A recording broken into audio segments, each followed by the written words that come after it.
Okay. Can we have approval of today's agenda? Okay. Nobody's objecting. How about the minutes? Any corrections, additions? Yes, but I have to now take off the glasses. Or, can somebody give me a print it out so I don't have to look at my, because I just, okay, but I can really read big time.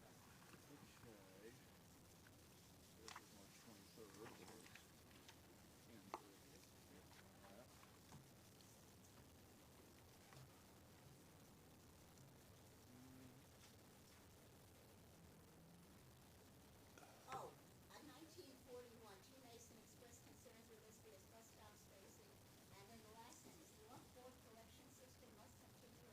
Trudy, push your and start over. I'm sorry. 1941.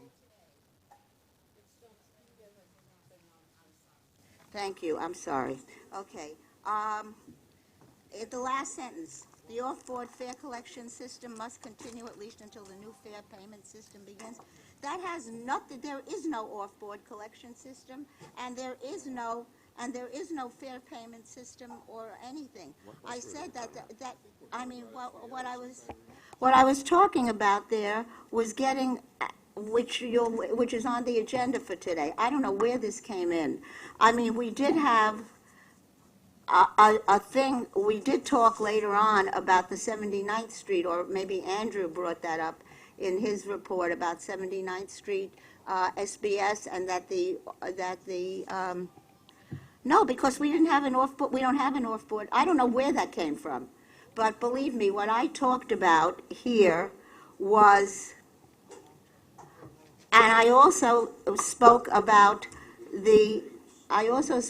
putting in local stops, having more local stops. And that went in our letter too, so. Yeah, no, well, I'm going to read the letter. But this, I don't know where this came, so please correct that, because I didn't talk about any off-board collecting system or anything like that.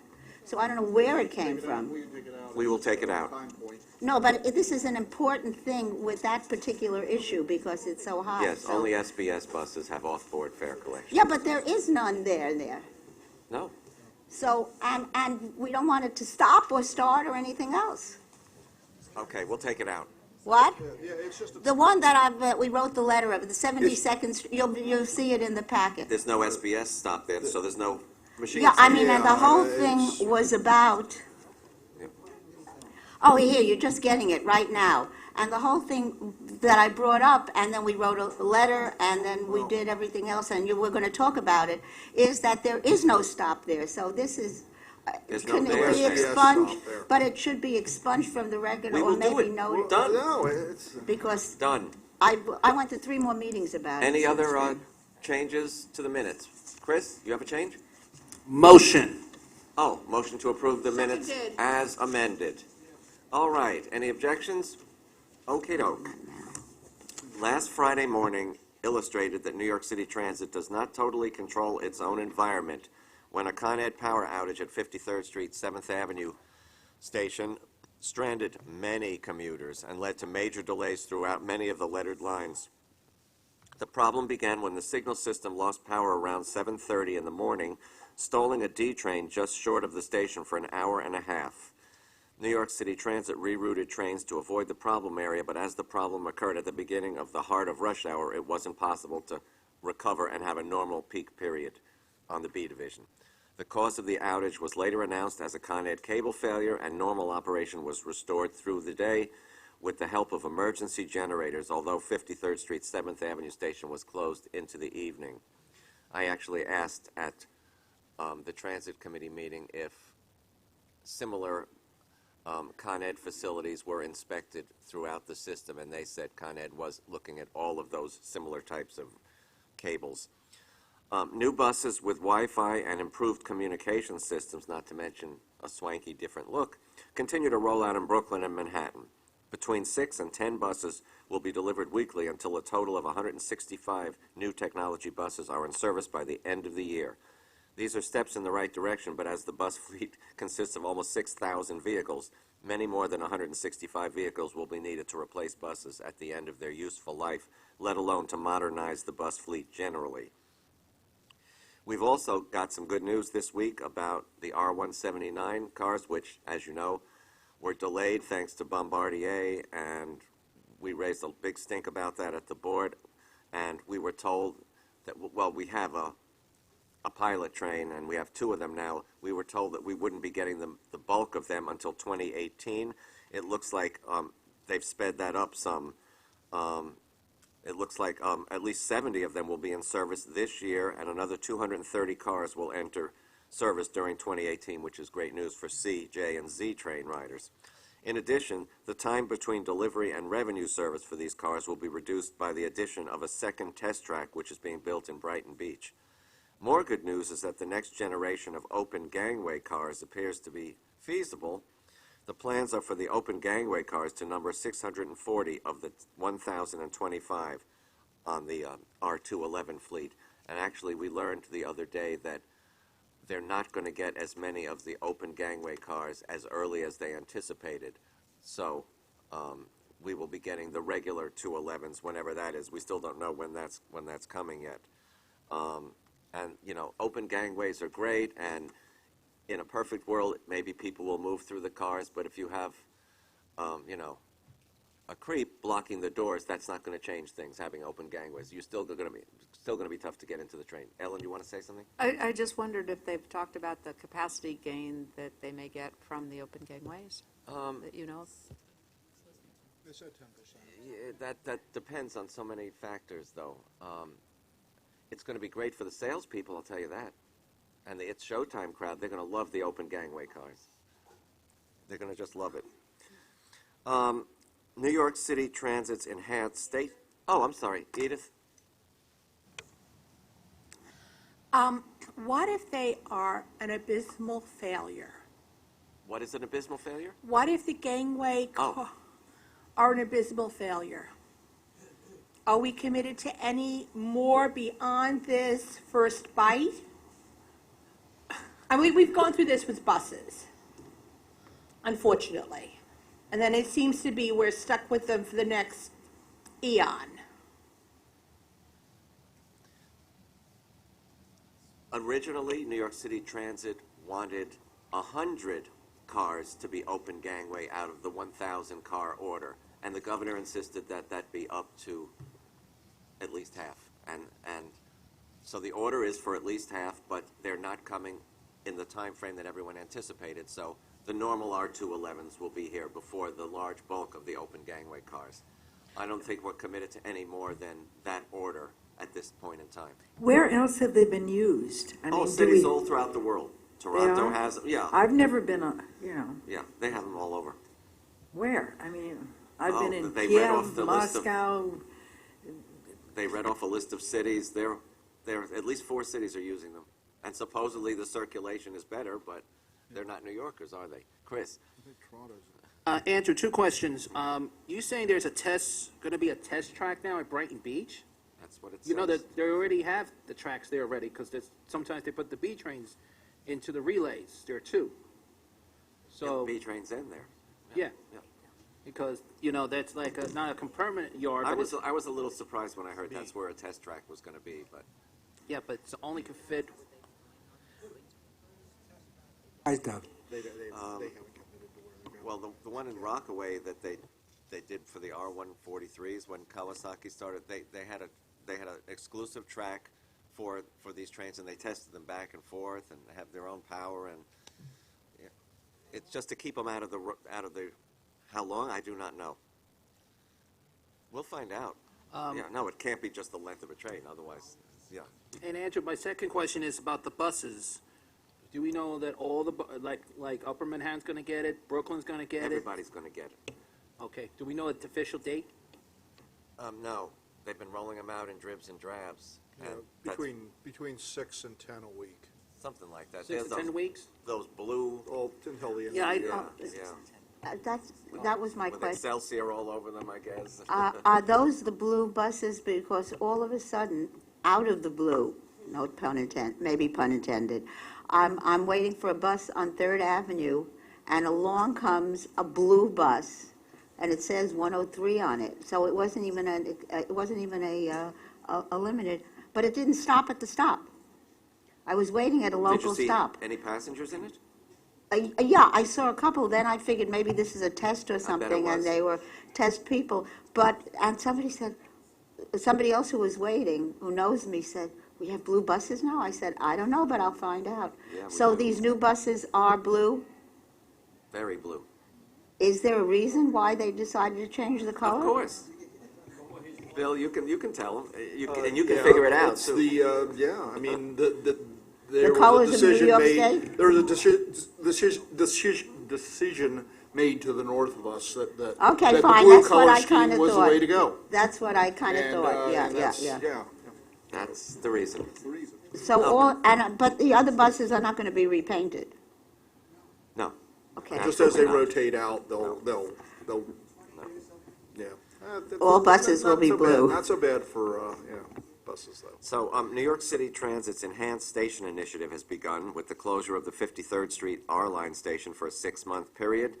Next week, Bay Ridge Avenue on the R will close for 6 months. I think, what is Prospect Avenue is the next and last one on that line, isn't it? Yeah. New York City Transit defends this, oh, by the way, riders have welcomed the attention to stations, but the decision to not provide shuttle buses for access to neighboring stations has caused some controversy. New York City Transit defends this decision by citing parallel and alternative transit service that is available to riders who use the stations that were closed.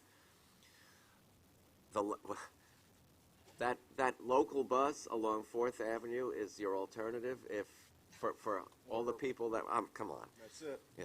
The lack of dedicated shuttle buses is an issue that is likely to arise within the communities that are served by stations included in the Enhanced Station Initiative, and 4 stations on the Astoria branch are next, and then 4 on the Upper West Side and 1 up in Washington Heights is after that, and the one in Washington Heights does have parallel transit service, and the one train at 168th Street is technically, I'm sure they will say, you can use if you wanted to go to 163rd in Amsterdam. Yeah. Plus is you're putting in all this money, and particularly in light of the lawsuits that were entered the other day, but, there's still going to be inaccessible people. I'm surprised 168, since they put so much work into that, with the ceiling and everything, they did a fairly good job.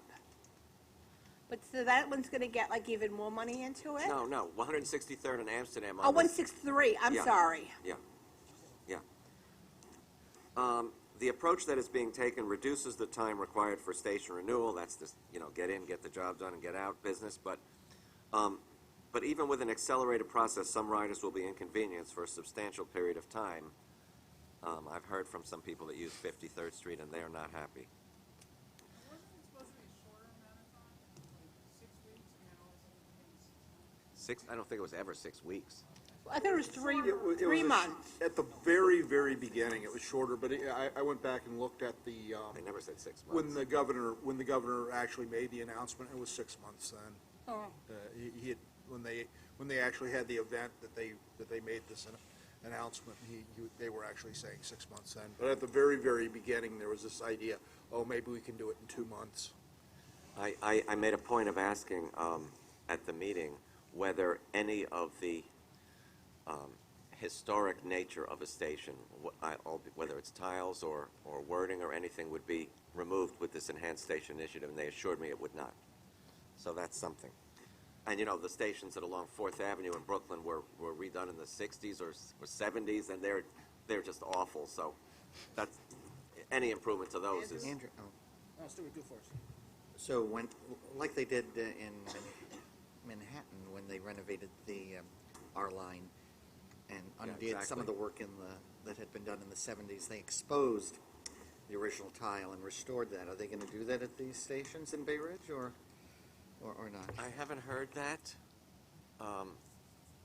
If there's a mosaic somewhere in the station, I think they probably will, because then it would look like part of the station was not treated, and I don't think they want that. So I'm assuming that they will do the whole station, just not cover up the historic details. But Could people Chris? talk closer to their mics? It's really hard to hear. The AC's on, stronger than Chris? usual. Can you hear me, Edith? Yes. Okay. Andrew, regarding this, the Bay Ridge station, the one thing I'm just going to remind, that one thing the community is not totally concerned about, yes, they're glad the station's being fixed. The concern is complaint on that station is you have 4 buses in that area. You have the 9, the 63, 64, and the 37. The concern is the waiting time is the issue for the buses. Because some people really got to get to work quick or have to go pick up their kids at a day, at a app. That's the only thing I'm hearing complaining at that station. 53rd Street station, you have the 11, and you know the 11 gets stuck in a one-way street. The concern is that station is because people will go to the hospital, not Maimonides, but the other hospital. Edith, you can help me say what the name of that hospital is because I forget. On 2nd Avenue. Say it again, Stu?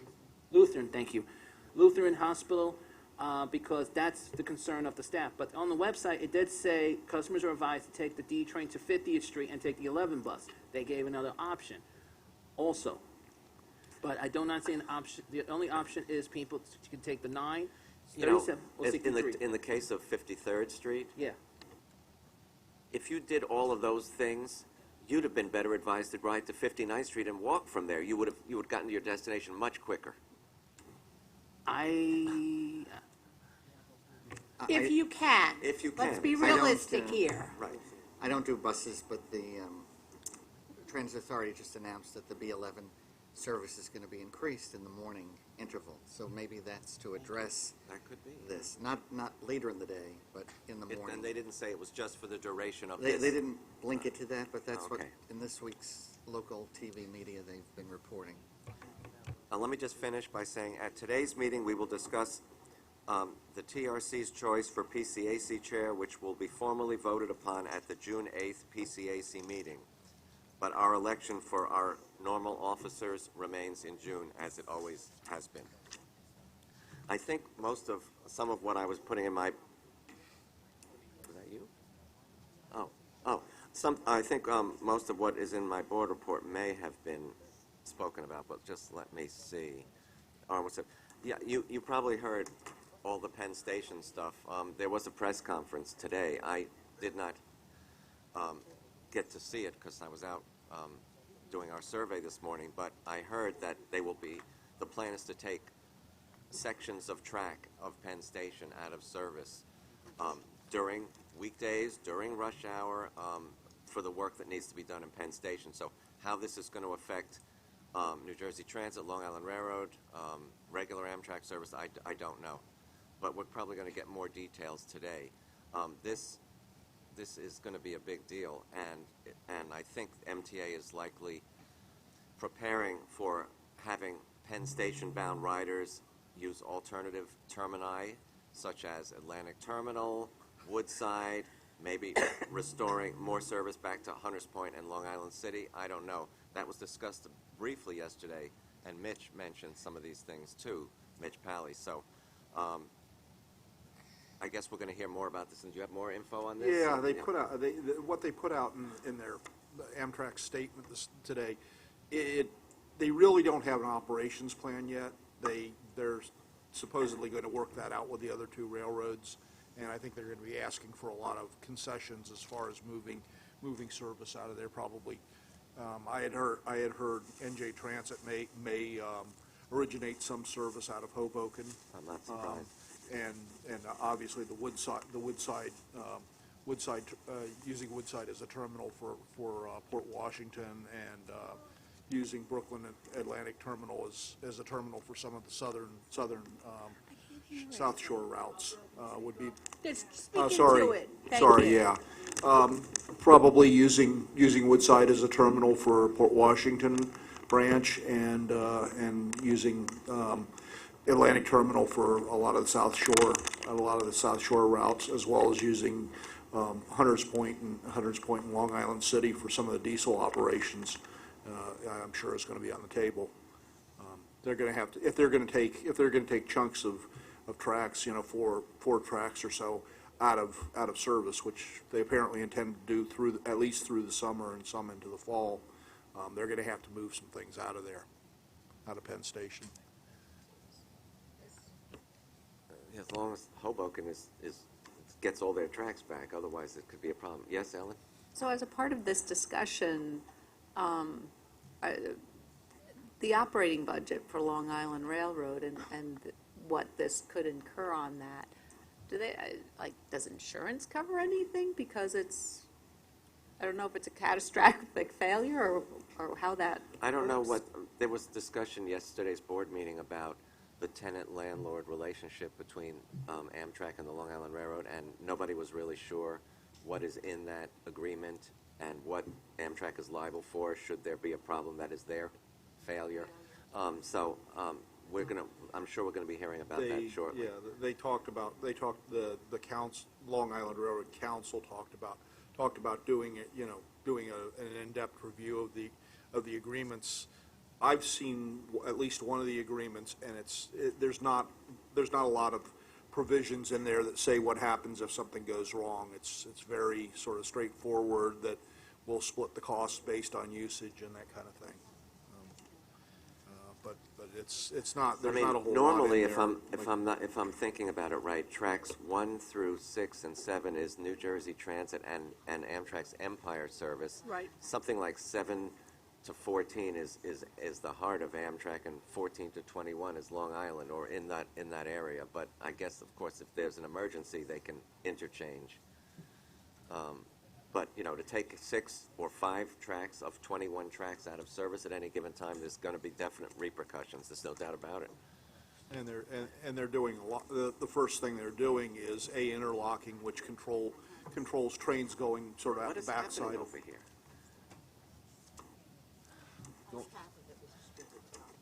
Well, I couldn't hear because you were talking with Deborah also, so. Anyway, the first thing they're going to be doing is working on interlocking, which controls things going basically at the back door of Penn Station, either the West Side Yards or to the tunnel, to the Hudson River tunnels, which is, when things happened this weekend, when a train got stuck in the Hudson River tunnel, it messed up everything in Penn Station, even though the actual I don't think failure Long wasn't in Island Penn was Station. impacted on that one. No, too badly. it was more New Jersey Yeah, Transit, New yeah. Jersey. Although there were a couple of announcements of delays for Long Island. So, another thing is that our Freedom Ticket pilot, which was going to be Brooklyn and the Southeast Queens stations, was going to go into effect, the pilot, this fall. I haven't heard that has changed, but there may be more rerouting of trains to Atlantic Terminal. I don't know how that will affect the pilot. I think that, because right now they're just talking about the summer, and so if they stick to that schedule, Amtrak is talking just the summer for this work? is that? They're saying Oh. it's going to go into fall. This morning, oh. Yeah, no, yeah. Yeah. No, they definitely said it was going to go. It's going to be this summer, but also, see if I can find it real quickly. Yeah, I have a copy of their release with me. But anyway, yeah, they Why did. don't you just read it then? Okay. Yeah. It says, Amtrak President and CEO Wick Moorman today announced a series of initiatives to strengthen railroad infrastructure and improve operations and preparedness at New York Penn Station, the nation's busiest rail station and transportation facility. Quote, after only a short time here at Amtrak, it has become apparent to me that we need to accelerate major renewal work in New York Penn Station, said Moorman, who became CEO in September 2016. Using our limited resources, we have made this renewal project a priority to ensure the continuity of travel in the region. Without these improvements, Amtrak, New Jersey Transit, and the Long Island Railroad could continue to see major disruptions, which could also have an impact on passenger safety. Moorman added, we at Amtrak understand the steps that must be taken to ensure a safe and reliable railway, and will be working throughout the summer and beyond to make the required improvements. We will be collaborating with our partners at NJT and LIRR to plan this work in order to minimize disruptions and inconvenience for our customers who rely on us for service. The simple fact of the matter is that some of the track and infrastructure in service today at Penn Station was built in the 1970s at a time when we were handling half the trains and a third of the customers we do today. While a substantial amount of reconstruction has already been done at Penn Station. The remaining renewal work has been scheduled to take place over the next several years in order to minimize impact on scheduled services. We can't wait that long. This work needs to be done now. And then it goes into a list of the Penn Station improvement initiatives, which includes the infrastructure renewal, includes a review of coordination in the passenger concourse that's going to be done by Tom Prendergast, and he's going to. Yeah, I probably Does it say will. how many tracks at a time they're going to plan to It rehab? does not in here, but they've indicated that they'll take blocks of tracks, and I think I heard 4 somewhere as an example. The other things, they want a joint operations center for the concourse, and also to go over protocols for stuck trains and do some things that improve coordination of Amtrak police with the other police agencies. Apparently, Amtrak didn't have interoperable radios prior to this, so they're going to That's go hard out to and buy them. Bill, that has nothing to do with service, all those things you're talking about. Well, I mean, it does. Concourses and police. It does. I mean, because The biggest problem will be getting the track work done. yeah, And if they plan it right, the track work should be handleable in terms of getting the orders of the steel and the switches done first. The rest of it's pretty simple work to relay track. yeah. No, it's not rocket science, but they had scheduled all this, slotted all this stuff into these 55-hour outages on the weekend, and apparently it's pretty bad because just this week they were pouring concrete for track 7 during, it's like on Tuesday.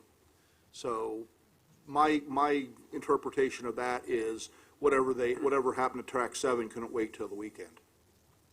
Just, Let's move on.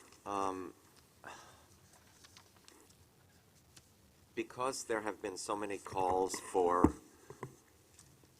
a platform door pilot, apparently when the L train goes into reconstruction, the tunnel, one of the stations will be made, there'll be a pilot at one station, we don't know where it will be yet, for platform doors to see its applicability, and if it's, I know, they're, I know. How's that? Andrew, will it be on the Brooklyn side or the Manhattan side? Don't even know the answer to that yet, but Okay, just, they're not there leaving will be a pilot of one station with platform doors. Because they're not leaving a train in the No. portal once they close the And, tunnel. and fortunately, that is a line where, even though there are 2 car types on it, the doors line up perfectly, the R143s and the R160s, so we will see what happens. I would assume it's going to happen during the reconstruction of the tunnel, and they're going to do it while they're under construction, so that when it opens, there will be a pilot of a platform door station, Oh, but equipped it station. won't, but they're going to be constructing it Of course. during the construction. Well, it doesn't exist So now. it will not take place until after the construction is completed. During the construction is During when they the will install construction. it. But I'm not, because knowing how they do things, just like the SBS service while they were building the Second Avenue subway, same kind of thing. Anyway, that's all I have. It Okay. wasn't a very eventful month, but the Penn Station stuff and the subway power problems are a mess and continue until something is done. What do we have next, Bill? The old business. Old with, business. I first bring up about the Street Modernization Act, because she is reprinting. You all got a copy of the letter about the M15 SBS, We all but you got only that. got half of it. So Deborah's printing up the whole letter right now. And so if I can bring up about the Street Modernization Act first. If you remember, at the last meeting, Edith and I, Edith, where are you? Oh, okay. Edith, because I saw you over there before. Edith and I, but I must apologize, I had an accident, and I Nobody socked me, even though a lot of you would like to, but I literally adore a glass door. Anyway, so that's why I'm wearing these glasses. At any rate, we voted at the last meeting to do a resolution and do a letter regarding Intro 1305, which was presented to me and all of us as about the Street Modernization Act. After we did that, I spoke to a number of local people, and it is the biggest... 1303. 1303, I'm sorry, 1303, and then 1335. 1303. You could have corrected me from over there. Well, I was over there getting a cookie anyway. Oh. At any rate, it turns out that you should all know that this is a huge issue in Manhattan, especially along 2nd Avenue, along any of the streets of the avenues that have that with the SBS and with the 2nd Avenue subway, because the street vendors have come in en masse. And most of this new Street Vendor Modernization Act is going to have 3,000 new street vendors, with the bulk of them in Manhattan. And we've already been told that the bulk of them... 625 new food carts per year for the next 5 years. Exactly, so it is 3,000, or more than 3,000. But the whole thing is that they have already, like locusts, have all centered on 2nd Avenue, already blocking at 72nd Street, the elevators, because there are street elevators, already blocking the entrances, and the SBS stops, but all of the bus stops. If you have any more, anyway, if you will read the draft letter, which I will get to in a minute, but this now, we didn't know that there were already restrictions in the city code about how far a street vendor could be from a bus stop or a subway entrance. It turns out that there were, and now I'm going to have to put on my regular glasses and read what was sent to me. Trudy, the problem is, although there are regulations, No, one let enforces me them. finish, Edith, let me Yeah. finish, because the regulations don't mean anything, because they're not adhering to them. But this new companion intro, 1335, now takes these regulations, which nobody follows, and makes it even 5 feet. They reduce 15 feet to 5 feet. They now put in regulations for subway stops that you won't be able to get out of a subway without tripping over a street vendor. Mention, an articulated bus is 40 foot long. If you have two in a stop, that's 80 feet. Yeah, and this new, and that's why I want to pull it up, if you'll just bear with me for a second, because this is the one thing I didn't print out. Oh, come on. Unless you printed it out, Bill, when I sent it to you. Okay, no, it is here It's going to be that, less than 40. no, what it 25. is that it has, the distance is From the here. pole. It is 5 feet. First of all, this is the subway entrance, and with the bus stops, it is from the pole, so that if you have the pole, and it takes into no consideration that a bus does not always pull in right by the pole or right by anything. It is a disaster. Trudy, I have the language here, and it Oh, says, yes. no food vendor shall vend within 25 feet of the sign The identifying sign, a bus stop. the sign, that's the bus So- stop pole. So, Yeah, the so if you have lollipop. two buses and you have a vendor there, the second bus is impeded by the vendor. But let's say you have one bus with two vendors, which also has been happening along 2nd Avenue, and in some cases at 70th Street and 2nd Avenue, which is the other entrance, the south entrance to the 2nd Avenue subway.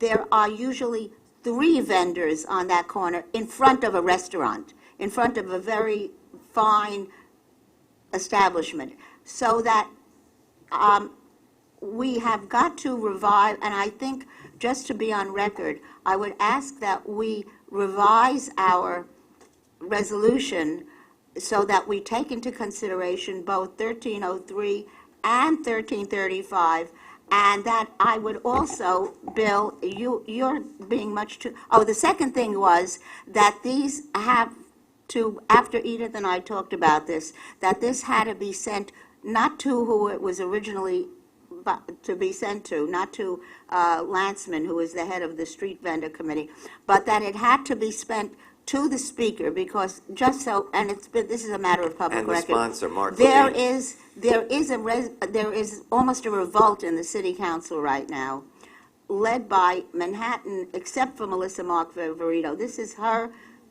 one of her pet legislations. But Ben Kalos, who represents Second Avenue, the East Side, but also Dan Garodnick and the others in Manhattan, as well as others, are adamantly opposed to this. So that this is now being sent, and since it affects people with disabilities to a great deal, because all of these things don't even take into consideration, you're blocking, full standing passengers. But what this does to people in wheelchairs or with walkers or anything else is just horrendous. People have already been tripping over these vendor stands because they spread out and the lines by the vendor stands. So, Bill, with all due respect, I would ask us to have a resolution so we're sending this to the Disability Committee, to Jonas, the Transportation Committee, as well as to Rory Lanceman. And Mark Levine, the sponsor. And Mark Levine, the sponsor. But I would strongly, strongly ask that we not say, unless you do all these things and unless you change the enforcement.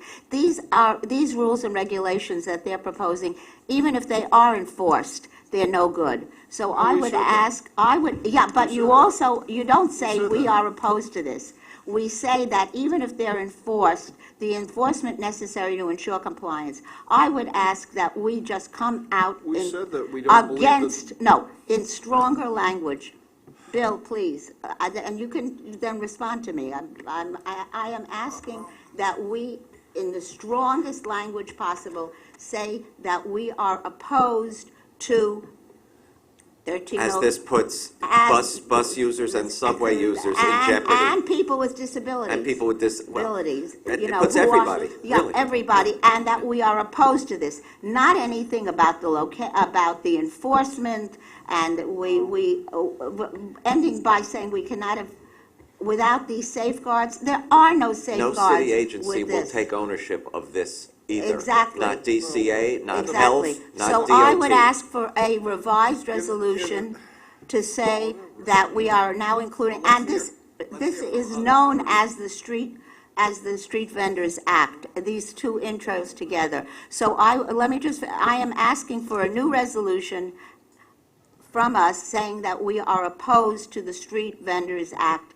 as written, and then we can give all the reasons, and then I would ask us to put that in a letter also. Stuart. Thank you. Trudy said now we're opposed to it as written, which was one of the things that, Trudy said we're opposed to it as written, which was one of the things I wanted to point out. First of all, the Speaker, her office is at City Hall.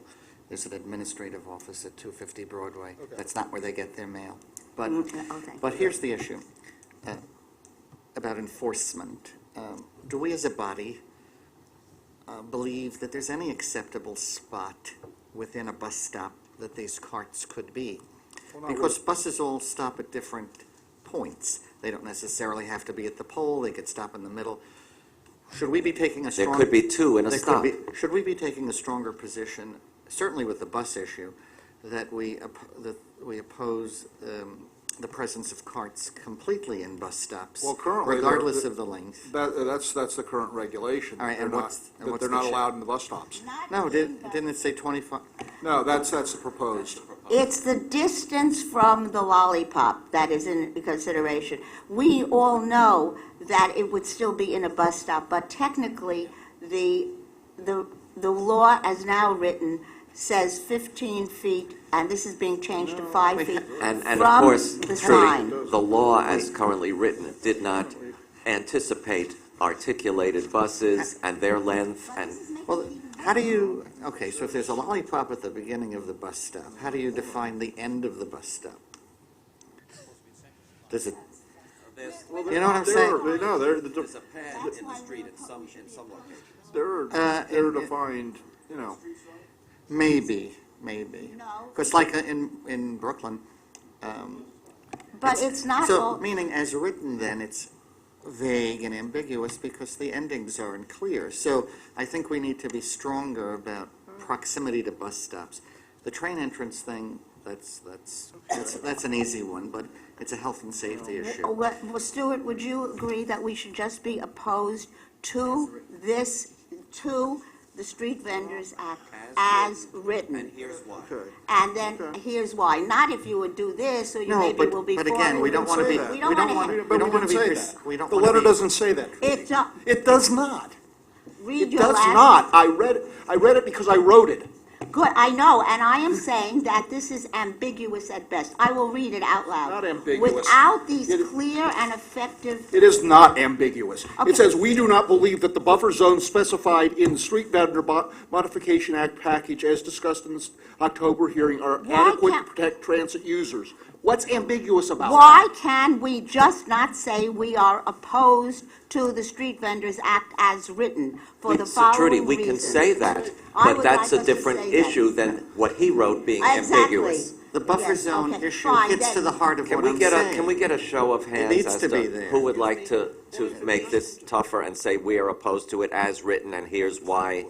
Who would be in favor of that as opposed to keeping the letter the way it is? And can we get a show of hands? Andrew, Yeah. I think the letter should reflect what our role is. Our role is to protect transit riders. I think the letter is clear in saying that that's our intent of writing to. Invasion of for these bus pe- stops is Right. not acceptable. And because, maybe because the lengths of bus stops are different in different jurisdictions and buses. And buses Right. have grown So in that- length, so that the law the law as written doesn't afford adequate protections to our the riders. law as written doesn't take into account some routes have articulated buses, there might be more than one in a bus stop. Right. So that's why we are opposed, that's why I summed it up as written, the street. But the Right. other thing is, and let me just bring We it. have some other hands, Trudy. But I'm talking, well, I want it to also be about the subway entrances because it is a mess We didn't right leave now them on out. Second Avenue. We haven't Okay? left them out. No, because he said he doesn't know from, you know. He says, he meant that was a no-brainer. No, I said that was clear. Oh, that was clear, okay. Buses have, Chris? I don't have a problem with the letter. The only thing I have a problem with the end of the letter, and CCs, please understand, Bill, I'm not picking on anyone, but, That's what I was asked to do, yeah. Can What? I, What- Bill, what's please, at the end? the May- CCs. can I finish? Because I don't want you think I'm taking the wrong way. I'm glad you see Edith and Trudy's name on it, but how about the rest of the members on this too? I'm sorry, but, as a member also, if we're going to be putting two members' names, it should be the entire TRC members. Back page. Yes, but the back page says CC. Yeah, I mean, I know, but either way, Scott, I agree with you're saying. You might say we don't need to put it in, it's in the letterhead, yes. But truthfully, We can CC everybody, don't worry. Yeah, I think he did that because Edith and I had brought up the that's resolution why, and. too. And I actually- you I asked me couldn't to care. CC you and Edith. Fine, fine. You know. We don't need to take time on this, that's a simple Yes. fix. Okay. What about the gist of what Trudy is suggesting? Is everybody? Do you want me to put it out as a resolution and then I can just, I and then think we can everybody vote on heard it? We heard it multiple times, so. Okay. Can we get a feeling of the group? Okay, as- I'll word it, that we are opposed to the Street Vendor Act as written for the following reasons, and then we put in Right. about the buses, about blocking entrances to the subways, especially the new entrances along Second Avenue. I think we should make note of that in here, that we are. And I don't have a problem making note of the fact that wheelchair users need the full length of the bus stop because where they might have to board could be anywhere in the bus stop. I would ask Bill, Bill or Ellen, whoever's writing this, to make a new draft, which I would like to see before, and maybe we all would like We to all would see. like to. We all would like to Of course, see. Stuart? Yeah, just Yeah, one okay, question. fine. Just one question. So you had mentioned that the legislation would allow for an increase over a span of time. I haven't read the actual legislation, but does it say? You're talking about Intro 1303 now? Yeah, does it say? 625 new cars. No, does it say whether they're borough goals to meet, or they could be anywhere? Anywhere. Right, so that's another issue then, because if they're saturating in a particular borough, that would make enforcement of this even more complicated, you know? Places with the Answer busiest. your question, Stu. They are never, there was testimony, there was a lot of testimony, there were meetings between concerned individuals, especially the Manhattan Community Boards, and while the MTA and the city council sponsors refused to say about how it was going to be allocated by borough, people in the know that this is going to be concentrated, and actually the Street Vendors Association, who are behind all of this for various reasons, which I can go into, not on the record, but they have already made it clear that they want the bulk of these to be in Manhattan. They wanted the bulk of these to be where they can do the most business, which of course is where people work. And they have said the east side and the west side, and they have already shown that they are moving their people, especially near the new Second Avenue. And that's what happened when Midtown was put off limits, remember? They Right. went adjacent to Midtown, Upper East and Upper West, remember? Exactly, Yeah. exactly. I mean, Andrew has lived through this as much as I have. It's a disaster. There too. The whole length of Lower Broadway. Yeah. The carts are getting bigger and bigger, which means when they bring them in, it ties them. You're talking merchandise or just food? I'm talking food vendors. Okay.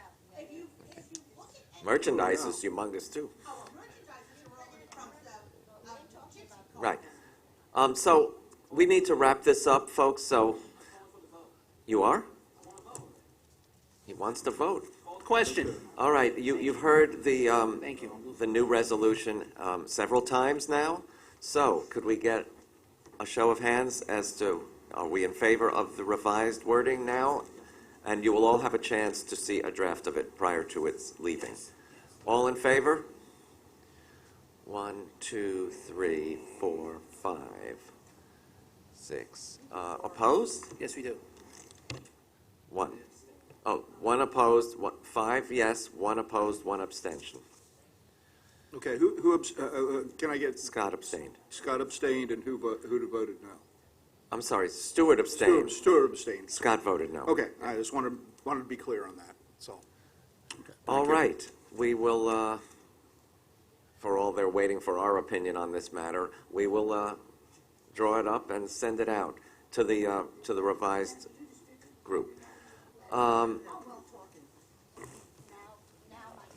I'll be very brief on Has this, to be as very he's brief. distributing the letter. First of all, you got a thank you From Valerie Mason. from no relationship, by the way. Right. Okay? But she is the head of the largest, it started as a block association, and now is one of the largest neighborhood associations in all of Manhattan. And Andrew has met her also. Okay. No, but they only did half of the letter, okay?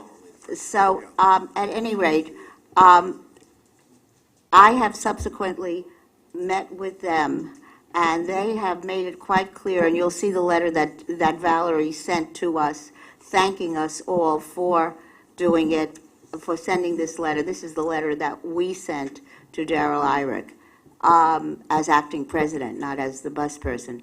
So my first question is, have we received a response to this letter, which went out on March 30th, and that's almost a month? Bill? No. Okay, have we asked why we have not received a response? We made it very clear that... We have, And- and we've been told that it's being reviewed, basically. Well, if you will recall, as I brought up at the last meeting, the community boards involved and all of the elected officials from the east side had written way back when to Ronnie, who was then head of the of the New York City Transit in October, and there was no response. One of the things that they talk about, and I think all the community boards talk about, is that there is no response. So I would now ask that we send another letter, enclosing this letter, saying, where is your response, and we need it right away. My understanding is it's likely to cross in the mail.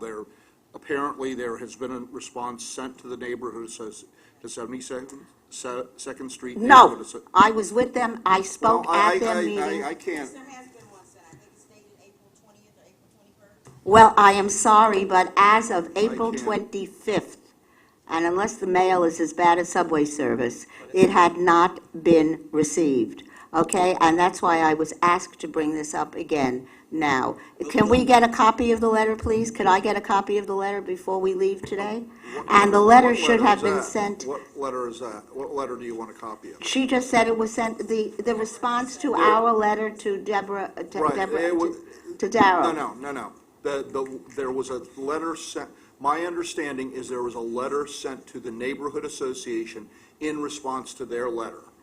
Oh, no. I am talking about, yes, and that was a The- letter the that letter- was written, that was a letter that was written back in, Okay. I don't even know when. I am now asking the New York City Transit Riders Council I understand that. letter. I'm trying to tell- I'm And trying- if this has not been responded to, I would like to know why, and when I'm trying to we get- are I'm going to trying to get a give you the response status. on behalf of the New York City. Let him speak. He's got an answer. Okay, I have an answer. A draft a draft response has been drafted and is in what they call their consultation process, which means it gets passed around to different people for their okay. Once that's done, it will be sent to us. Do you? But if we send we can send a letter, but it's likely what will happen is the letter will go, those letters will cross in the mail, basically. Our letter will go to Okay. them, they'll have, because Then, Bill, I We're would likely ask, to get that I would response ask very if quickly. we, the New York City Transit Riders Council, do not get a response to our letter dated March 30th by next, if we want to say by April 30th, or else we could make it Monday's the end May of 1st. next. Oh, yeah, no, Yeah, that's about Sunday. Monday is May 1st. Okay, it shouldn't take more than a month to respond to a letter like this, especially when it's a letter offering to help and asking just some simple questions. I would also ask which the community boards, all the affected community boards on the east side, and both the 79th Street Block Association, which is having an issue with the 79th Street SBS, but that's another thing, but the 72nd Street Neighborhood Association have reiterated their willingness, and it came up at their meeting on the 25th, that they will do a survey because New York City Transit keeps on saying they cannot give the numbers to the community boards. They cannot give the ridership statistics. We know that these ridership statistics will reflect, as our letter says, that it's low because, it's a self-fulfilling prophecy. You don't give the buses, people will find other modes to ride. So Okay. I would ask also that we ask them to give us, if they're not going to give it to the community boards, or if they're not going to give it to anybody else, because we know already it's going to show that it's low, but then the community, as a group, have offered to do, and the institutions but- in the but community. New York Transit is not going to take anybody else's survey as gospel. No, they're not going to take it as gospel, but this community will not take their numbers as gospel, but they don't know what their numbers are. They're just told the ridership is very low. So- Deborah, do we know when the most recent assessment of ridership there has taken place? The SBS group of OP. No, this is not SBS. There is no SBS at 2nd Avenue and 1st Avenue and 72nd Street. That's what the issue is. We want the ridership on the M15, which is a local which barely comes. Last time I tried to use it. Don't go into this again now. Okay. She gets it. Yeah. Okay? So we are asking for the ridership at that stop on the local.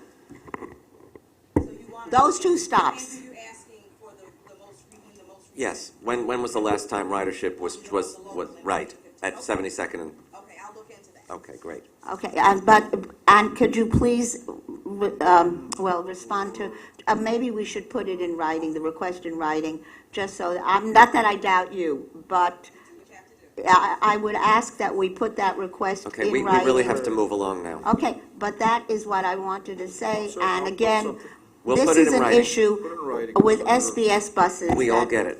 Thank you. Chris, New business, please. go ahead. I'll be quick. One thing I'd like to add, and I did give it to Deborah as well, and I did email to everyone. This is very quick.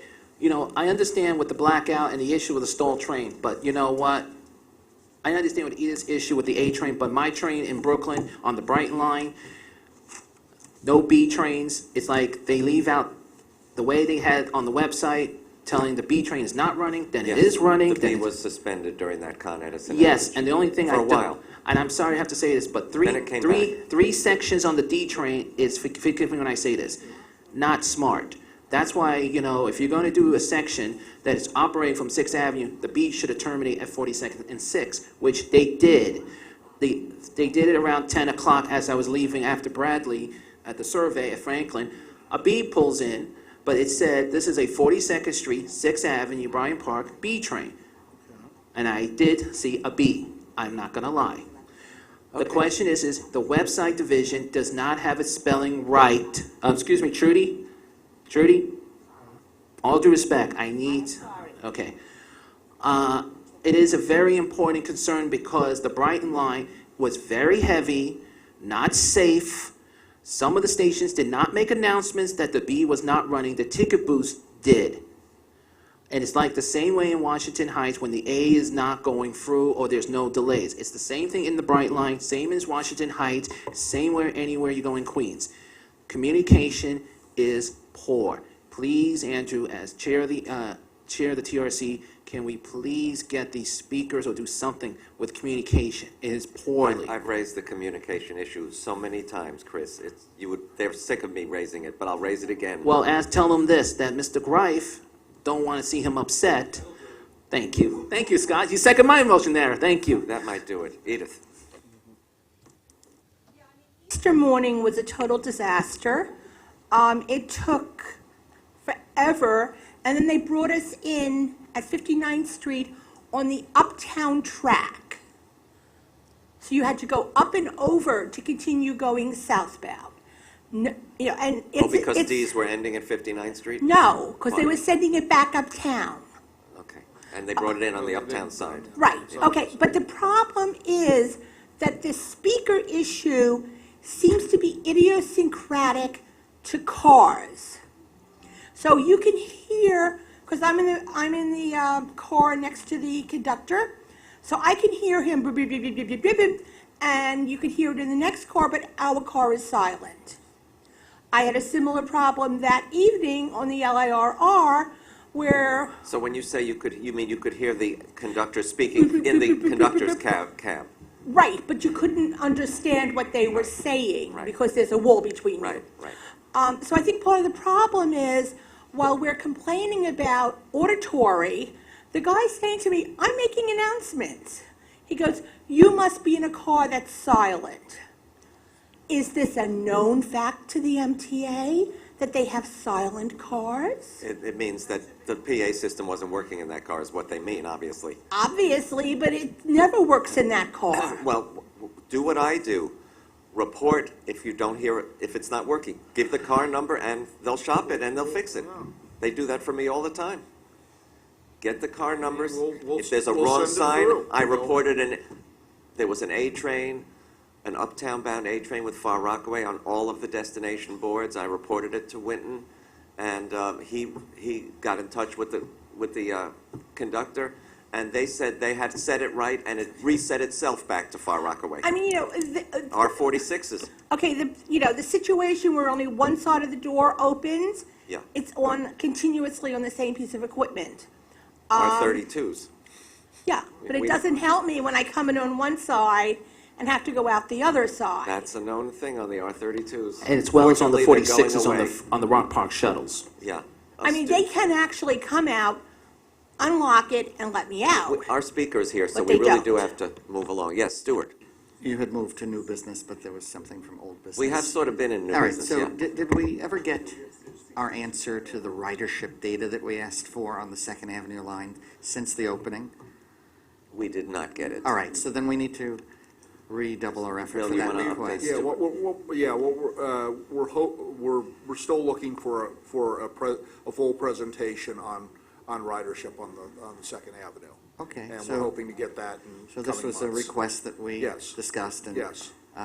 like with the other issue with the bus letter, there's reasonableness in the time of a response. Yeah, A there- month is unacceptable in that case. Yeah. This is more than that time. Yes, it is. Yeah. Just to add on the new business, I had a very different positive experience. I was on the Brighton line on the Q train, and The day of the we power were- failure? Yeah, the day of the power failure, and this was about 8:15 in the morning, and the conductor was very helpful to the riders in terms of announcing the alternatives.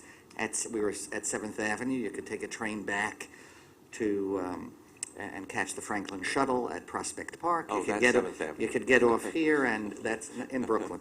But you could get out here and walk a few blocks and catch the IRT. There are buses along Flatbush Avenue. You could walk to Barclay Center. It was, and she said that. That's very good. It's very, we don't know how long this is going to be. So it was actually a very different but positive experience. And I That's got great. out and walked to the IRT and was We in. do have to move on Okay, unless there's but- something pressing. Pressing? Okay, Edith? Right now, they are making long, detailed announcements in the cars, if you're lucky enough to have sound, with diversions. Take this train to this, take that train to that, yada, yada. Seems to be no signs, and there's no information about ADA stations. That's true. And not only that, on the weekend GOs, where you have a train running on a different route, when the conductor comes on and announces what transfers are available, they don't, and I brought this up with Winton and Darrell, they don't always mention They the never moved mention. route, which is now available to you as a transfer. For instance, when the E was running on the F line, and let's say you're on a 7 train and you get to Fifth Avenue, they'll still mention the D and the F, but they wouldn't mention the E for that particular weekend, and they should. And so Right. that's why I asked, are there scripts that are prepared for the conductors on these GOs? And he said, we are absolutely doing scripts, and I'll find out why they're not sticking to them. Are they going back to having signage? The problem is by removing the signs. When that you say tell you- signs, you mean on the trains or in the stations? Because on the Either or. on the R160s and on the newer trains, I don't think they have every conceivable possibility of a GO built into those. Those would have to be programmed Then each tape them time. to the window, tape the piece of paper inside. I mean, the problem for the disability community is multifaceted. You've got people with visual disabilities who are impacted, you've got people with hearing and sensory disabilities, and you have me who's getting stuck Yeah. at Essex Street. I have heard on some of the announcements about GOs, one or more of these changes is not accessible. I have heard them say that. They don't tell you which one, but I've heard them say one or more of these is not accessible. I mean, it's, Line on the go screens, which aren't very accurate. Right. Right. Well, on the on-the-go screens, I mean, don't start, Sharon. It really should say scheduled and not make people think that's real time, because it surely is not. Anyway, we've got to do an item of business here. We have to, what do we have to do? Nominate somebody for PCA? It's the Transit Right, Riders it's- Council's rotation chair, time to be the chair of the PCAC. Wow, we haven't done that since Bill Guild, right? That was, Bill was our last How many years ago was PCAC that? chair. Would be 4 years, I mean, his 7 term years. ended 4 years ago, would have been 6 years ago when we put, or not 4, Wow. not 4, I mean, 8 years ago. 8 years ago, 12 years ago, when he was put up for the, So his term was Position. 4 years? Yeah, well, he has two terms. He has two terms. Oh, a term You of serve 2 years? You serve two-year terms, so we have two terms of IRA, Two terms of office. two terms of IRA. Well, yeah, anyway, terms it's of been Randy. 12 years since we've last done So it's this. our turn to make a nomination. Yeah. So nominate away. Can I have the floor? Do you This want- is our turn, as they say. The chairman of the PCAC rotates between the three councils, and it's the New York Transit Riders' turn to have a representative as the chair of the PCAC. I would like to recommend that Andrew Albert be elected for the present term, which will be voted on next month at the PCAC meeting. You all know Andrew has been our leader for a long time, and he is a representative on the MTA as a non-voting member, but he still speaks an awful lot. I would therefore recommend Andrew be elected. Question? Question. Can I I think you need a second before. I have a question. There's nothing in the rules that says a council president can We be a chair have, as well. Usually that's a is. current situation. Randy Glucksman is both the chair of the Got it. council and of the I'm not sure it's in writing, but it's by precedent. Yeah. That it's in writing that it can be. I haven't seen the. Can I second Bert's motion to nominate Andrew, which would make more sense than a lot of other things that the PCAC does. Thank you. And maybe he will have it make sense. Bill, did you have any information about that, or? About what? About whether you can, well, as I said, there's nothing that prohibits it in the bylaws. And Randy Glucksman is currently serving as chair of the MNRCC and the PCAC concurrently. And in fact, we've also adopted bylaw, PCAC bylaw amendment, probably about 3 years ago, that specifically dealt with a case in which someone occupied two offices, and providing that person could appoint a representative to represent the council at the executive committee. So I think it's been, it's been considered, the concept's been considered, and Codified anywhere? well, it's in our bylaws. It's in our bylaws, and it says if somebody holds two positions concurrently, that would put them on the executive committee, then they can. Pay increase? Yeah, it's doubled. Double. It's doubled. And if you have three, you get 3 times. Excuse We me, would get ma'am. it tripled for you, Andrew. But yeah, no, I think the short answer is, yeah, that's been considered, and at least when we voted on it at that time, everyone was in favor of allowing that situation to happen. Can we call him motion? Does he want the position? McCain. No, we don't care. We don't care. Don't answer that. Don't answer that. Ask that question. Yeah. You can do a Lyndon Johnson or refuse it.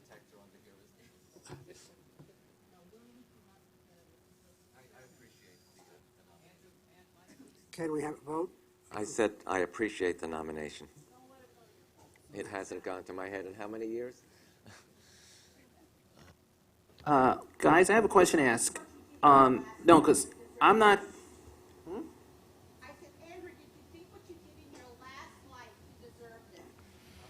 I'm thinking about it. okay, my question is, as you know, there's also the other positions. Now, is that going to be executive board also going to be adding, if, say, let's say if Andrew Okay. is the chair of both positions, Okay, that what should be executive? will happen is Our June Andrew will have to choose someone to represent him in his position as NYCTRC chair at the executive committee. So that the TRC would still have 3 seats on the executive committee. So that's how it would work. Can I be one of them? That- Because I do attend the PCAC and I do attend the meetings. Nominate yourself? I think that's something, I think that's something. I didn't say it was I think that's nomination, but thank you, probably a Scott. decision that would be made after, I think that would be a decision that would be made probably after the election. I mean, that's really not, I mean, it's premature, I think, right now. Can we call a motion? Would anybody like to move that the nominations be closed and, Moved. okay? Okay, all in favor of Andrew getting this position? I have no problem. Aye. Okay. Okay. Anyone opposed? Okay. By acclamation.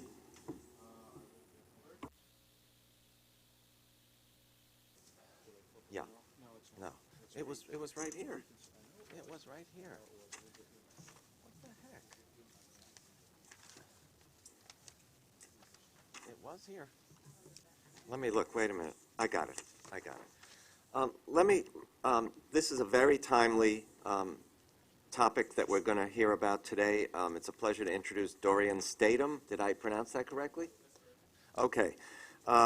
Dorian has been in city planning. He's been in MTA NYCT for the past 5 years. He was, prior to becoming manager of short-range bus service planning, he was the bus planner for Brooklyn and Queens. The short-range bus service planning group is responsible for the planning of all New York City Transit local, limited, express buses in all 5 boroughs.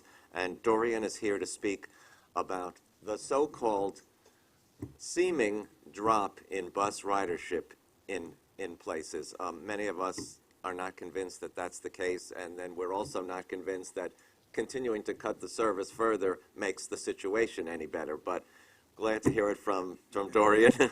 Welcome. Oh, Andrew, you didn't mention SBS. Is that in his portfolio also, or is that separate? It's separate. Oh, so you don't have anything to do with SBS scheduling or ridership? Yeah, just press that, yeah. That's not under me, but I will be speaking to it in the presentation.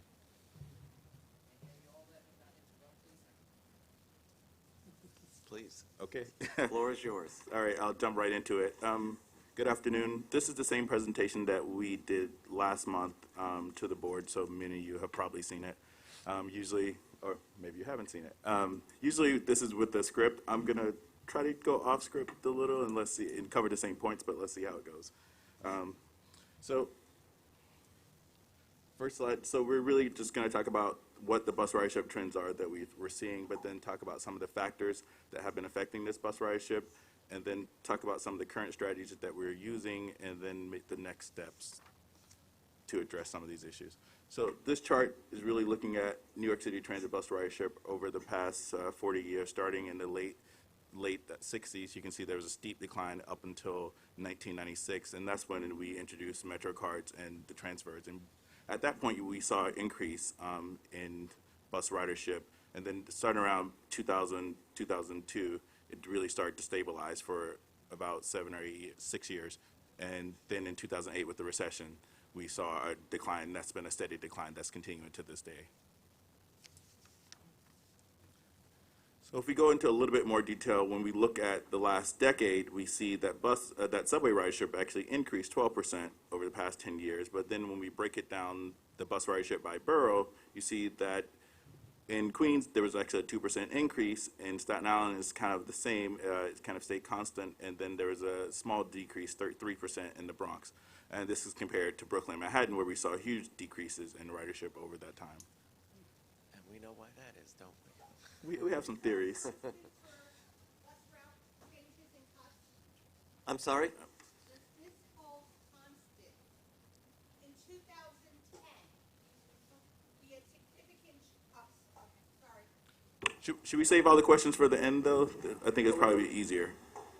This is an actual question about the measurement, so it sort of needs to be answered now. Yeah. Then we Sure. can move on. This is all ridership. This is No, so that's- so 2010 service cuts are included in the total ridership. Okay, is there any analysis of those cuts as to the cuts in ridership?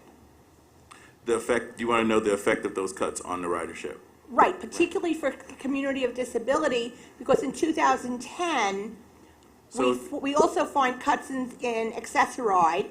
We find cuts in allegedly where there are redundant services, which is not redundant if there's no elevators. So if you look at this chart I have up here again, if you look at 2010 when the service cuts happened, you can see that ridership is actually kind of constant in that time frame when they were cuts. So there wasn't a significant decrease when we did the cuts.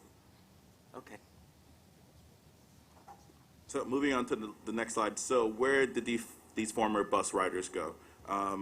Surprisingly, the biggest shift was, or maybe not surprisingly, the biggest shift was to subway, where you can see here in this map, the red lines are showing bus routes that have a high overlap of subway, and you can see that they decreased 29% over that 10-year period. And that's mostly concentrated in Manhattan and Brooklyn, which kind of explains the huge drops we saw in ridership in those two boroughs. But also, if you look, there are also some medium overlap routes that are operating in the Bronx and parts of Queens, and particularly in Brooklyn. You have a blue line along Queens Boulevard there. That's a tremendous overlap. Why wouldn't that be red? It's really a combination of how much of the overlap is related to the entire route. Oh, is that what it is? Yeah. Oh, okay. So it's related to the overlap with the subway, but also how much of that route is actually completely on overlap with the subway. So, sorry, I don't want to leave that slide yet. So other things to explain the shift, bicycles. There's been an increase in cycling in New York City, you know, from all the new facilities for bikes, but also bike share, et cetera, but also TNCs, which are transportation network companies. You have Uber, you have Lyft. A lot of riders are using those services that were former bus riders are using those services. And then the last one is demographic shifts, which I have to explain a little bit. So system-wide, about 10% of our bus riders are students, and on some routes that's as high as 35%. So if there's even a minor change in the number of school-age residents in a neighborhood, that could have significant impacts on the ridership. And also, bus trips tend to be much shorter. On average, they're about 2 to 3 miles compared to a subway trip, which is about 6 miles. So especially when you're thinking about neighborhood trips, so that could have an impact on ridership as well. The question, you're showing the full length of the route here? Yeah. Or, yeah, okay. Yeah. And obviously, there's a lot of overlap. So some of these corridors, there's multiple routes that are operating. Because Manhattan Beach doesn't make sense, but for the rest of the 49 route, it makes sense what you're talking about. Okay. Yeah, I am. It should cover the whole route. So the next slide, we're looking at the bus speeds, which is really kind of the biggest factor affecting bus ridership. We all know is the bus speed. Average speeds we're taking using our bus time data, and it showed that the slowest speeds were concentrated in Midtown Manhattan. Those speeds are about below 4 miles per hour, which is, yes, it's pretty slow. And then if you see on the map also, the orange is 4 to 7 miles per hour, which you see now once you expand to that, you're covering large swaths of Brooklyn, Queens, Manhattan, and the Bronx. Excuse me, it was my understanding that in Manhattan, the slowest bus was not Midtown, but the M79 going crosstown. That's considered Upper East Side, Upper West Side. It's So not- no, these are, I just said the concentration, the highest concentrations in Midtown. You can see there's other red lines that are showing various other routes that are also slow routes. But you didn't, okay, so in other words, you're not differentiating between the slowest and the next slowest and the...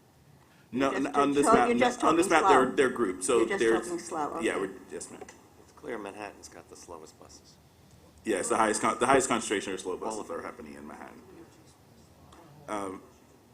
So then, as we look at average bus speeds, this is, like I said, it's using bus time data. So we only have this data from 2014 when we start using bus time citywide. So we really only have 2 years, but we have seen in that 2 years that speeds are actually decreasing. I mean, no surprise to anyone here, but that's really the first time we really have that metric to measure the speed of our buses.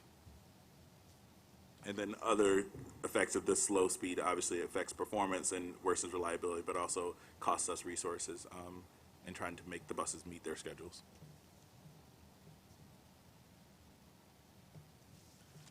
So this next slide, we're talking about some of the current strategies that we're using. Probably the biggest strategy we're using is select bus service, which is our bus rapid transit. And some of the features are the bus lanes, reduced stop spacing, all-door boarding, transit signal priority. At this point, we have 13 of those routes. There's 6 more planned. The M79, which is happening next month. We have the BX6 and also the Q52, Q53, which are MTA Bus Company, which are happening this year. Could you give, I'm constantly asked, why was it postponed a whole month from April until May? I'm not I don't You do don't select know? bus service. It's not under my, Okay.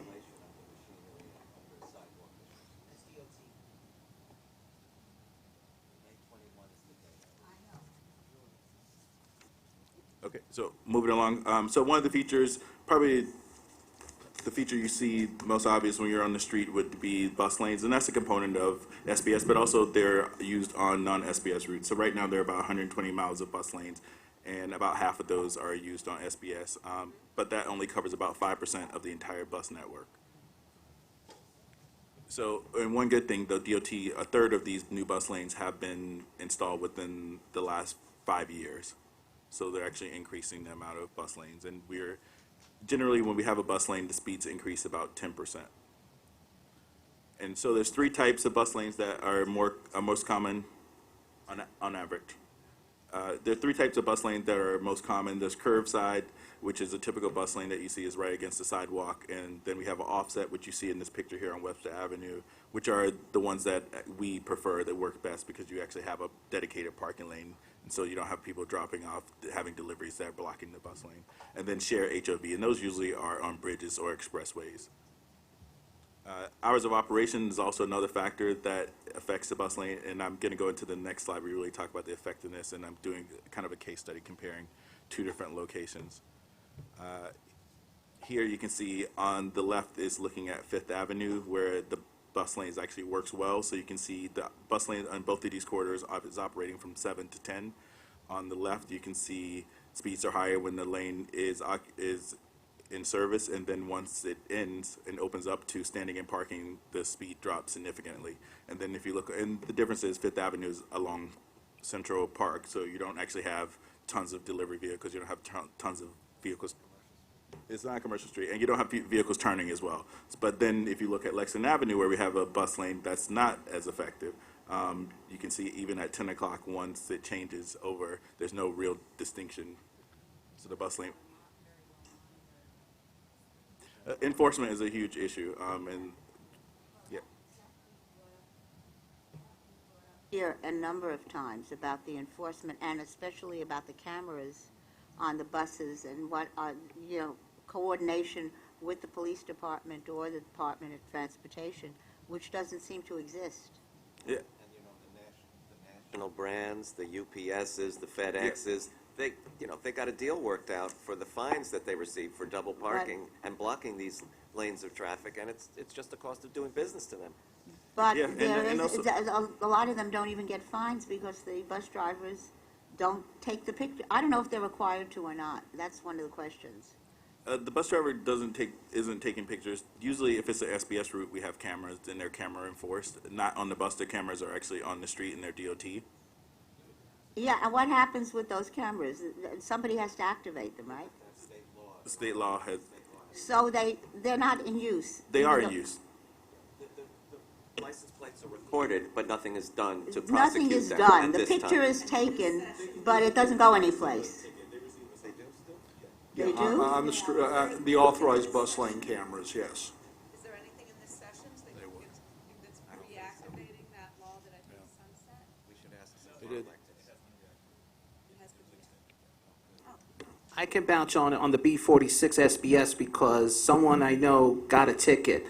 And if you stop at a bus stop and the bus comes in, you just got caught in all directions. There's a lot of cameras more on Utica than Rogers and Nostrand. And the fact that he told the guy that he knew you didn't do a thing, huh?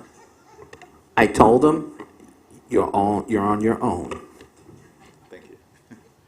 Okay, so moving along, looking at transit signal priority, using the latest technologies of both MTA and DOT, our buses can communicate using bus time, and the way this works is when a bus is pulling up to the stop, when the light is going to turn red, now it'll stay green a little bit longer so the bus can make it through. So right now we have this on 5 corridors, and we'll add 2 more this year. And really, long-term, we're looking at investigating ways to roll this out throughout the whole system. Does that, It's a great thing, but you say it's coming to M60. That crosses so many lanes where there are bus routes. Are you going to affect those routes by having, Really, DOT really does a signal organization and decides like what gets priority. I'm assuming they worked it out, so with the traffic, but we don't really have a say in that.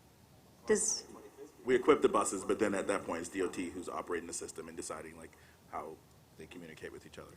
is the that's priority that's the same signal? DOT that put all these bike lanes in that's blocking your buses. You know that, right? No comment. Is the priority signaling on Lexington Avenue, or is that considered a priority?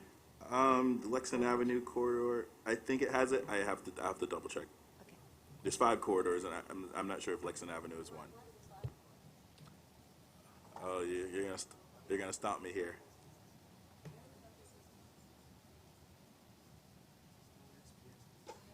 They're only SBS corridors now. So if it's Lexington Avenue, then no, it doesn't have it. Can you explain about what the heck is TSP means? It says it right. Transit signal priority. All right. Oh, I did explain. Do you want? Oh, okay. Yeah. All right. So we have 2 more slides here, and we'll be done. All right. So the other strategy is outdoor boarding. Right now, outdoor boarding is really only used on select bus service, where you obviously know where customers pay off board and then just board through any of the doors. Right now, that really has a lot of costs related to enforcement. It's about $700,000 per route in enforcement. So with our new fare payment system coming, that will speed up the boarding process a lot when you're no longer dipping your Metro card. But let's see one thing. Oh, it gets complicated with the proof of payment, which if we're going to expand this beyond SBS, then they need some kind of way to monitor this. And then, so right now, we estimate 18 of the 325 non-SBS routes would save at least 2 minutes from end to end with outdoor boarding. But the rest of let's say 80% of those routes, the savings would be much smaller, so maybe 90 seconds or less. And so we really need to figure out a strategy moving forward to address those stops. Do you have statistics on what percentage of stops the Eagle team makes on the SBS's yields non-fare paying customers? I do not know that. Because that would be a factor in the non-SBS all-door boarding issue. Yeah, and also the costs go down once you're sharing it. Once you have more routes, then the Eagle team can spread out and do multiple routes at the same time, so they're not just When we tied. go to the TAP card, the new fare payment system, Open fare, with a rear door boarding, could you tap as you entered and it would note and it would beep if someone stepped up and didn't tap? Probably, but then most people probably wouldn't tap and just walk past. And not tapping is I don't know who the person who would be in charge of regulating that or deciding that this person can get a ticket, even if it's tapping or not, making a noise. But that's the problem, and they've seen in other cities like London, especially with an open system where you can use a credit card, et cetera, to pay, then it takes like several hours before you can get that information. So in order to verify that that person actually paid is the complicated part. But like I said, there's a lot of issues that we're working through related to it. So let's just move on to the last slide, the next steps. I'm just going to read through these. The first thing is continue to implement SBS routes on high volume corridors, which we talked about some of the ones that are coming out later this year. Apply SBS features to the local bus network where appropriate. This is already happening with things like the bus lanes, which serve SBS, but they also serve the local and limited buses as well. And the expanded use of traffic signal priority, improved bus stop spacing, which is, you've already seen on SBS, even on limited services, sometimes they have fewer stops, and then off-board fare collection and outdoor boarding where appropriate. Next thing is working with DOT and New York City agencies on priority slow corridors, and we're making some progress on this to identify the slowest sections and figure out what DOT and MTA can do, what DOT has in their toolkit to assist in speeding up these buses on the slowest corridors throughout the city. And then the last one is just to right size the bus network. That includes restructuring existing routes, particularly in congested areas like Midtown Manhattan, reevaluate services in areas where ridership has declined, and also to shift the resources per guidelines to support growing routes and new markets. Two questions. In the earlier slides, when you're looking at changes or declines in ridership, did you look at differences during times of day? Whether there were any distinctions between certain times of day? We haven't looked at ridership in times by time of day, but we have looked at bus speeds by time of day, and that is obviously a correlation to ridership. And really, overnight, which is no And surprise. it's a positive Yeah, correlation. yeah, yeah, Less exactly. slower speed, less. Overnight, we have no issues with the slow speeds, but during the peak and when most people are taking it, obviously, is when it's the slowest.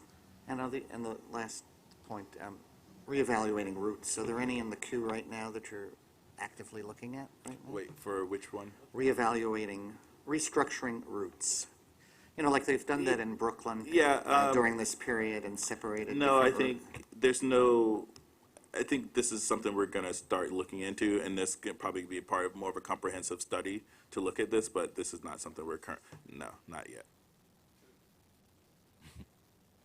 Since you were using Lexington Avenue in many of your examples, have you done any studies or any consideration of the fact that there are about 3 or 4 101s for every 102 or 103? I'm talking about in that area, let's say from 14th Street or from 23rd Street.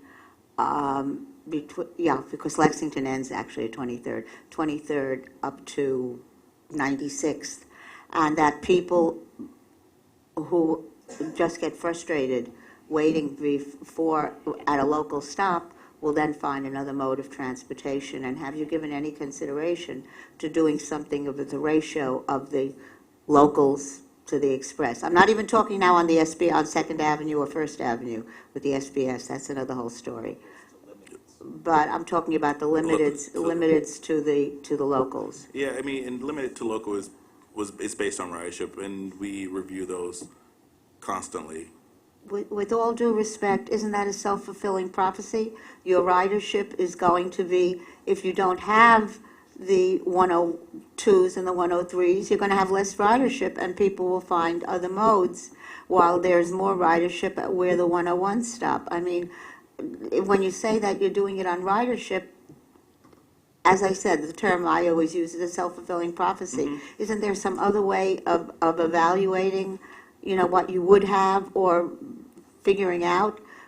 And why, I guess my ultimate question is, why are there, it's like 4-to-1 or 5-to-1 ratio of limiteds to locals? I mean, and I say this from, I've spent a lot of time evaluating and just standing at bus stops when I have the time. No, to be honest, I would have to look into it. I don't know the exact ratio for the 101 and the limited and local, so I can't respond to that. Well, then could I ask you to please look into it and let us know, because mine is based strictly on my own observation. And what location are you? Where am I? What location are you questioning on the M101? I am questioning. I go up and down Lexington Avenue an awful lot. Anywhere on that corridor. Okay. But I will say the corridor between 59th and 96th. Okay. If you're going up Lexington, I'd like to know how. Down Lexington, no, I'm just going with the numbers, okay? Well, Sure. no, but, excuse me, this is also true on 3rd Avenue. What goes up must go down. Okay. So We'll look it's at both, Lexington, yeah. it's the 101, the ratio of the 101s to the 102s and the 103s on the utes that they. Yes, Okay, I'm I just know, gonna- okay, but since you brought it up. This is on Lexington corridor. All right, my experience going back to the 80s on the Okay. Lexington corridor was you could you had way more locals than you had limited or express buses. It was typical that to get to Grand Central, you hopped on the local, and the headway was about 3 to 5 minutes. It was unusual if it was anything more. And back then, the subways were hell. And it seemed like as the subways improved, now how long you wait for a local, you're not going to do that 86 to Grand Central, which is a heavily in-out 2 spots along it. So I'm wondering, how many times has the loading guidelines changed since the 80s? And I think twice since 2000, maybe. right? And so before that, and if a cost analysis has been done to show how much more rolling stock you need because of these slow speeds, so you're having to have, I don't know what percentage of buses more because they're slogging through such a slow system. And I think that economic case to help the city understand how much this is costing and where the money could be better spent. And then just the third piece of that is because the Lexington line continues, even with Second Avenue, to be a crisis line, prioritizing Lexington Avenue to get people on buses and moving for those short distances, so that people that are going longer distances are the ones on the subway, and you could free up some stuff there. So those are. I'm sorry I had to be out, so I hope I don't repeat. I'm interested in Queens and Flushing Main Street and all of those buses that leave from the end of the 7 subway line. Do you know what I'm talking about? Yes. The service there, the buses wait. They have a schedule they're supposed to leave on a certain time, and they wait down sitting there, and then at the time they're supposed to leave, they come up to where they load. And by then there are 20 or 30 people, and it takes a long time to load, and then they're late. And I don't understand why they're allowed to lie back there and not stop and load so they can leave on time. So I'm assuming before they pull into the stop, it's during their recovery. I guess so. Okay, so that's why they're now. It's not the beginning of the route. The route starts at And a certain time. you can't retime their recovery so that they could They're leave adjusted. on time. They're adjusted regularly. Huh? The recovery times are adjusted Well- regularly, quarterly. Especially between 7:30 and 9:30, it can be. Can you give me 7:30 and 9. Can you give me It a bus, just- for example? Yeah, there's so many people who Can you give me a use route them. for Huh? a route? The 28, the 16. Oh, the ones over there. Okay, not the ones on Main Street. Can I also add the 17? Because I did mention this to you last year. And the one that goes to the Bronx Zoo, basically. The 44. That's a disaster. I mean, I can't get on. You can't get on because it's crowded. Overfull. By the time I get to the front of the line, first of all, the drivers on the 44 never tell people step aside. They just come on like locust. And then I end up waiting for the next bus where it replicates. And I only do that if the 7 is out. The elevator is out to the 7. I'd also like to ask the question about buses that do not go the length of their routes for various reasons. To be honest, that's an operational issue. That's not Yours. Yeah, I'm in operations Well, planning only. Okay, but my question is, similar to what Trudy said earlier, in Washington Heights, we call those taxi stops. The bus hasn't come for 25 minutes. Everyone is out there hailing a livery. Certainly is not working for the city.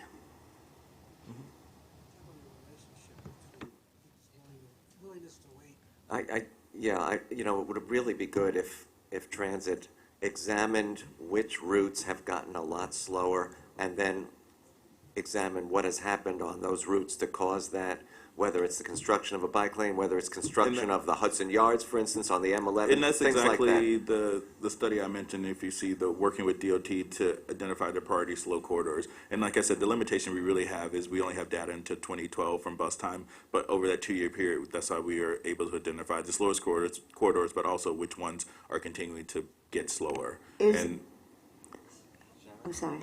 Is it you who works with the bus time apps?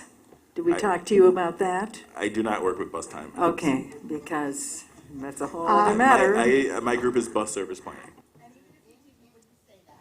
In this study, in this study that you are doing, I'll go back again, are you taking into consideration, because there are other roads also that have both limiteds and locals, and the ratio and how that may affect the timing, the usage, everything. I mean, I would think that that would have an impact on everything that you're studying. So this study really is just looking at the speeds on those corridors, and the speed issue generally tends to be with the local compared to the limited. But you're not taking into consideration if the speed would be different if there were more locals or more limiteds or whatever. I think that would be too much to try to cover in this study. We're really looking at the existing service, what we're offering, and how that, and analyzing that for speed and seeing how we can improve But that. what will that lead to after you've done your analysis? It depends on, and like I said, it's a partnership with DOT, so it really depends on what they have in their toolkit that offer us to speed up the service.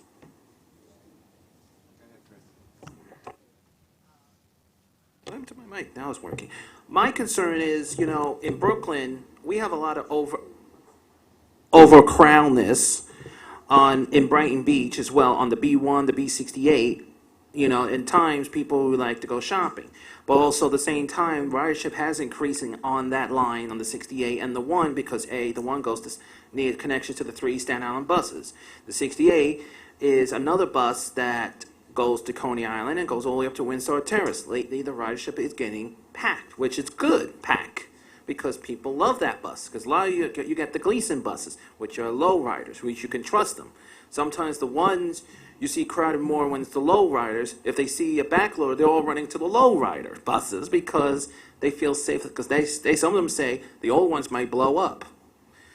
The concern also is you said the B6.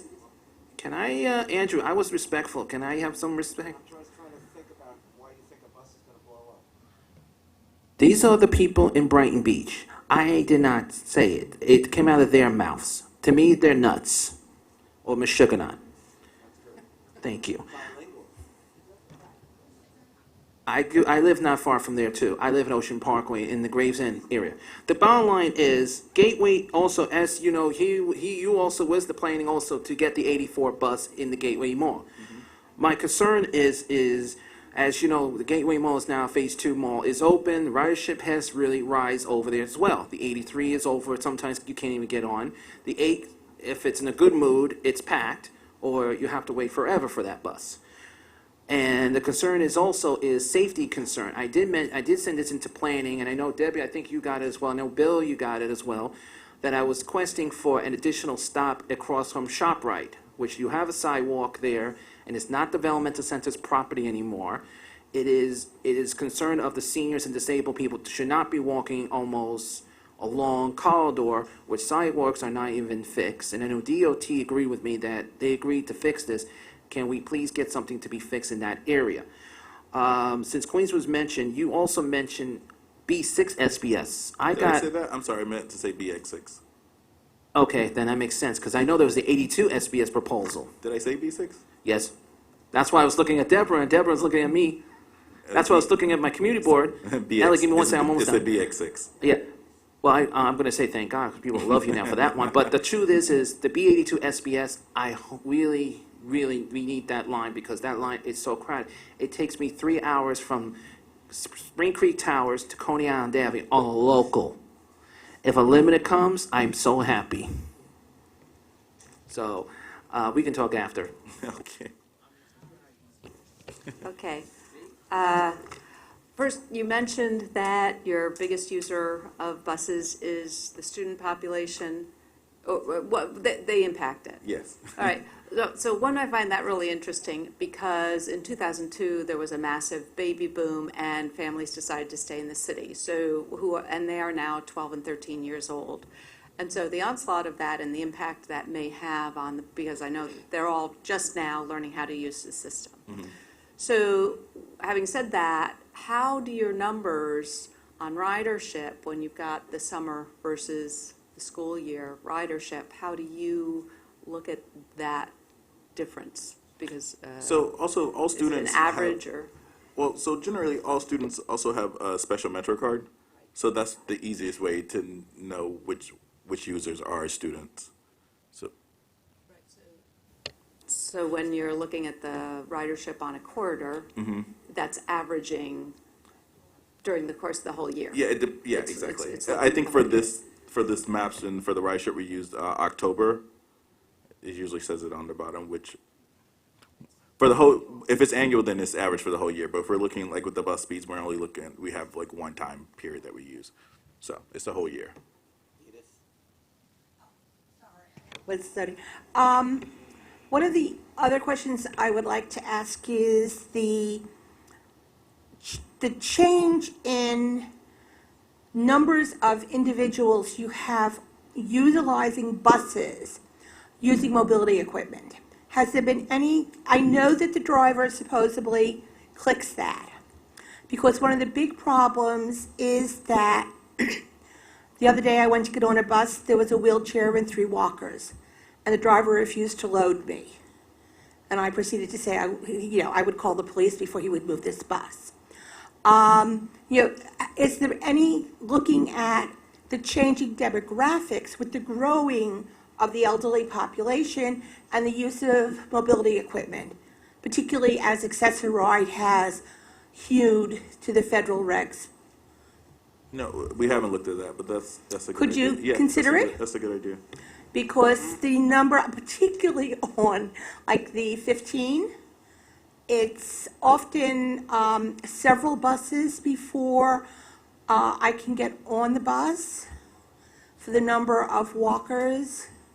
And it's not wheelchairs, but drivers are very reluctant to tell people to move, to allow the walker to sit in the priority seat so they can load a wheelchair. And it's a particular problem considering the fact we have no west side, north-south SBSs. I'm in Washington Heights. He talks about how long if I go out to take the bus from here, forget it. I start at the 55 to the 5 to whatever. And bus routes are not redundant to subway elevators. Because if you saw the suits that were filed the other day, it's really appalling. An issue earlier on buses that turn short of their terminus. Who makes that decision? Is it an on-street dispatcher? Is it on statistics that they're seeing on bus time as to where buses are? It's a combination from the dispatcher, but also bus trek. Bus trek. So. No, that's a system that kind of looks at it's GPS based where they can see where all the buses are throughout the system. They can. There's like a radio. They can communicate. Yeah. So, when they short turn a bus, the expectation is that there's another one to take up that slack fairly soon, correct? You know what, that's Department of Buses policy, so I really don't want to speak on exactly how they decide when to short term, because short term, I don't know. Excuse me, don't you guys communicate with each other, saying, this is not my job, not my job? We do communicate, but I don't represent them, so. No, I know, but if you could give us, we represent all the riders, and if you could at least give us your guess or something, rather than just saying that it's not your job or you don't do that, because as far as the riders are concerned, it's all one system.